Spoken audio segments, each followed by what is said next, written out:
we got to again do a better job on both ends, rebounding. We got to not foul the way we foul. We turned it over the wrong. I mean, we had our guards, I think, had 9 turnovers between them, and that shouldn't happen. But good effort defensively, and that's a team that I think is going to win games, and they do a lot of good things with their schemes. They with their ball screen action, I thought again defensively we did a lot of different things with their defense, and overall, you know, there were some good things. Obviously, being the first game, there's a lot we got to clean up.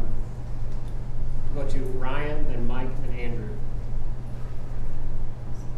Did you feel like anything changed for you guys offensively in the second half besides just making shots? And it seemed like Tennessee Tech was switching defenses a lot. How did you guys feel like you guys handled that? Well, what we didn't do, again, we felt with the pace that we want to play that we're going to play against tempo presses, you know, a 2-2-1 or a 1-2-2.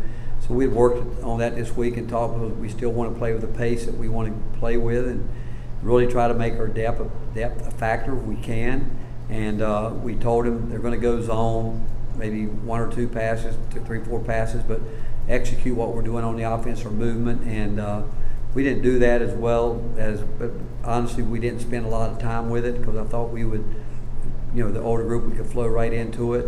It's just that we had those early looks in the offense, shots that if you guys watch this play, we're gonna take those shots, but we've just got to do a better job of rebounding. But pace is really important to us. You know, we know people are going to try to slow us down if they can, and we're going to have to work at playing that pace if we want to be able to really use the depth the way we'd like to.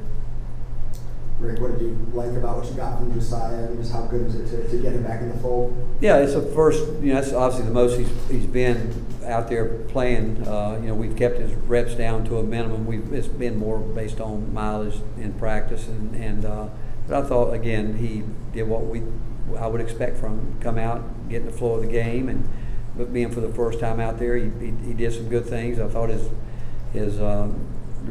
cardio was probably a little bit better than I thought it would be, but you know, we had a set number we were going to how much we're going to play him tonight, and we took him up to there. Then we got him out, but I thought Joe, for the most part, did a really nice job. Do you feel like the pace kind of led to some early turnovers, and if so, do you think that's something that'll kind of clean itself up as the season goes on? I'm sorry? Sorry, do you think the fast pace kind of led to some early turnovers? And if so, do you think? No, I don't. I think, again, I'll show them every time we turn it over is because we didn't do what we've practiced. And Urosh had a chance to kick it out. He didn't. He put it on the floor early. And then after that turnover, he came back. And, you know, their first couple points, you know, he fouled a 3-point shooter, left his feet. He gave up 5 quick points early. But I just didn't think he was totally locked in the way he needed to be. But we knew coming in tonight we'd end up playing more of a smaller lineup because of the fact that they could put 4 or 5 guards out there. But we practiced with a fast pace, and again, you know, I could say we can move the ball around, throw it inside, maybe get fouled more, you know, get to the free throw line more. But if we're open, we're going to take our shots. And I think the worst thing is when we get them hesitant, and I don't, again, for the most part, I don't think they were hesitant, but fact is we ended up the second half shooting it well, which that's more in line with what we do. But there are going to be nights, I'm telling you, that we're going to have great looks at it. It doesn't go in. That's where we've got to be more aggressive and better on the offensive glass. Rob, then Wes, then Ben. Coach Tyreek, I don't know if he was surprised that Solomon Gonzaga, but for him to do that in a real game with people in the arena, was that impressive? Well, again, I think the other 2 games we played were real games too, and obviously more fans here tonight. And again, what can I say about our fan base? I think Tom said we almost had 18,000 people here tonight, which aren't many teams in the country that can say that.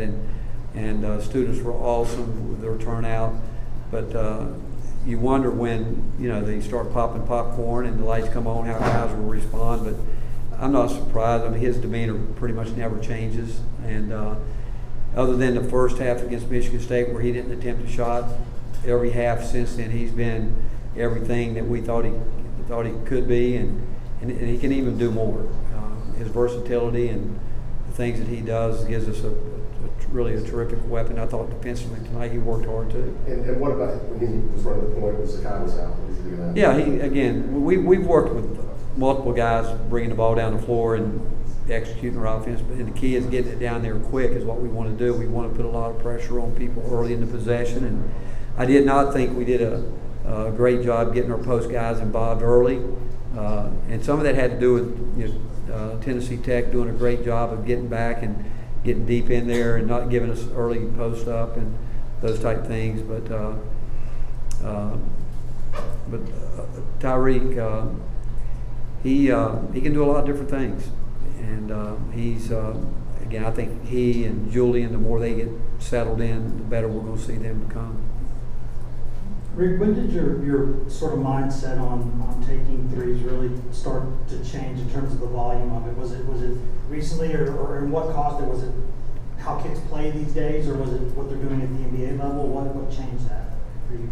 I think I've said it. We have a system. We're going to adjust it to what we think players are good at. We can shoot the ball. I mean, it's plain and simple. We can shoot it.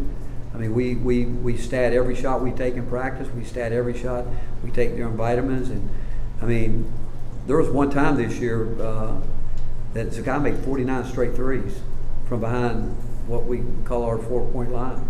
And we shoot it, and we work hard at it. And but the players are the reason they're the reason we're playing the way we're playing right now. They had us. Just watching them play, and it's up to us to give them confidence. I mean, not at one time. I can tell you, every time out tonight, I said it to them: keep taking your shots. If you're open, shoot the ball. And because it goes back, we believe in what we do in practice, and we know how we practice. And if it's open, we expect them to shoot it.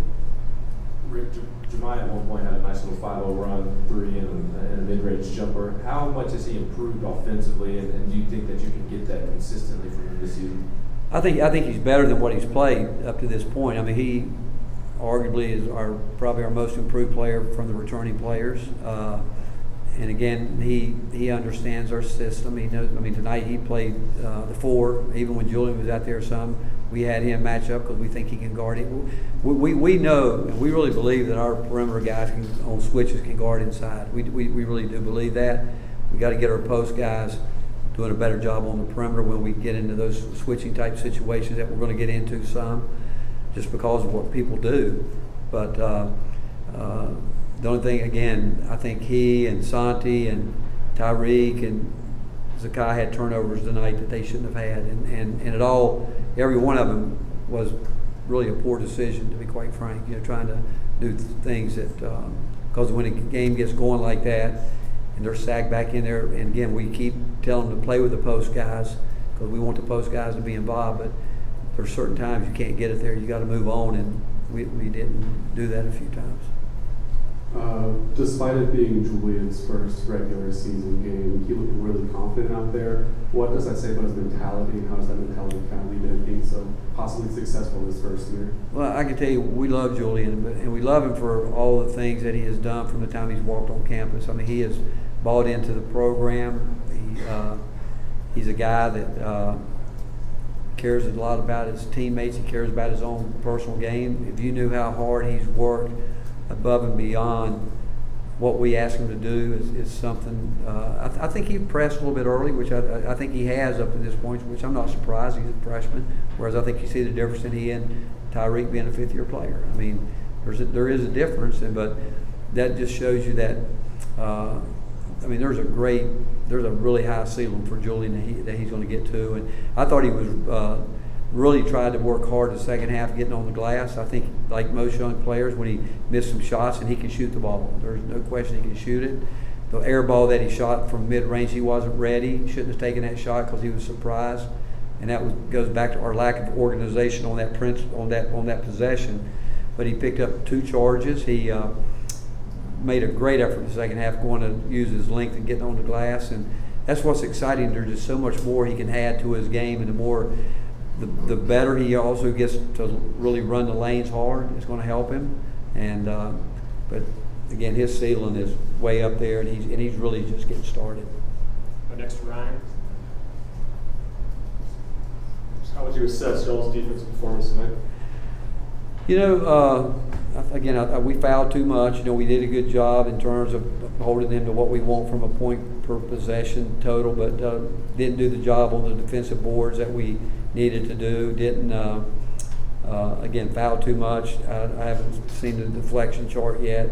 I know we got our hands on a number of different balls and broke some loose, but I haven't seen that number yet. But overall, what they scored 43 points, and we were playing hard, and that's the first step in wanting to be a good defensive team. Now there's a lot of things we've got to clean up, but we've got to get max effort. We got to get our cardio where we need it from everybody, where there's not a big drop off when the pace gets going for we'd like to get the pace going for 2.5, 3 minutes, and sometimes it could end up being 4. Who knows? But our cardio has got to continue to get better, so there's just no drop off on the defensive end, and certainly at the pace we'd like to play on the offensive end, that we can play at that pace but execute at that pace.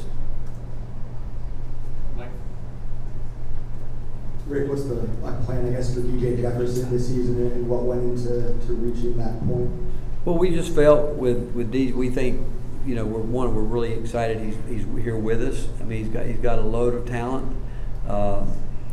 And he missed some early season practice, which set him way back. It's happened every year when a freshman misses that early season practice, and I think he was out for a couple of weeks with an ankle, and it really set him back, especially with the older group of guys. But you never redshirt a guy unless you know he's going to be a factor in your program, and there's no doubt he's got a chance to be a real factor. And I think it's going to help him tremendously, because everyone that we've ever done that with, it has paid off. If they do their part, and there's no question in my mind, I think he will. Certainly, we hope he will, and we're excited he's here. But just with what he missed early, we just felt like it was going to be really hard for him to catch up. So you are redshirting him? Yeah, we are going to redshirt him. Yeah. All right, Coach, thank you. All right, thank you guys.